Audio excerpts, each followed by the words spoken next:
a lot of support out there, and the first thing that's really worth saying is the first step is admitting to yourself you've got a problem. Once you've done that and you start asking for help and looking around, there is a lot of help out there. You know, as I say, go to the Frank website. They know exactly what treatment's available in your area.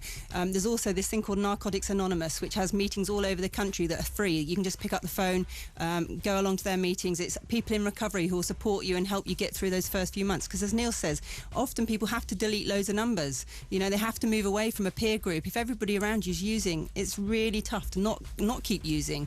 So it's important to start hanging out with other people in recovery, getting back in touch with the interests that you used to have. You know, I work with a lot of young people who maybe they're a great footballer or a boxer or something, you know, and the addiction's taken over. The love, you know, they love their music or whatever, and that's gone. Now it's just about the drugs. If that's happening to you, you know, do get some help. There is help. And how easy is it as well if, say, somebody smokes a bit of weed and they think, oh, I only smoke a bit of weed, and then, I mean, you just had Neil talking about his account, he went from something soft and then up to cocaine. Does it seem to follow like that when people just automatically go from weed to this to that and then cocaine? I think everybody has a different experience, you know, and I think skunk is another thing. You know, so a lot of people think, oh, skunk is a soft drug. Well, skunk isn't a soft drug, and lots of young people can get dependent on skunk too. Many people find that if they're gonna get clean, if they're gonna get their head together, they actually have to put down all the substances. Let your brain chemistry actually sort itself out. You know, let your brain heal so you've got a clear head. Then you can start making some rational decisions and look clearly at what's been going on. It's funny, whenever we've spoken about weed on the show, a lot of the listeners will text in and say they think tobacco is far worse. So I think that's a separate issue. But I think a lot of people that do smoke weed as well think, yeah, and do nothing to me. It's about education, I guess, and people need to really know what they're putting into their bodies. Neil, to end with, these ad campaigns, I asked you in the top, you said, yeah, there was something about it that jumped out. Do you think £1 million well spent by the government to hopefully stop cocaine taking in Britain?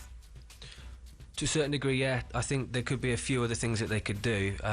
But I think the idea behind it is to show the wider picture, and that's exactly what Pablo the dog is doing. Okay, well, listen, good luck with all the music. Hope it all goes really well. And thank you for talking to us this afternoon, sharing your story. Okay, and Sarah, for you to also, is about these ad campaigns tonight. They're going to be all over the telly tonight, also online. Do you think they're going to reach the right people? Definitely. I mean, the campaign, £1 million, that is a lot of money, but at the same time, you know, to reach those young people out there on the internet, on television, where young people are communicating, you have to spend some money to reach those people. I hope we'll spend some more, because a lot of people need to know these facts, and hopefully those young people will actually get onto the Frank website and find out the stuff that we're trying to say about the drug. Okay, thank you very much for coming in, and definitely some food for thought, some great advice there as well. Cheers, Sarah.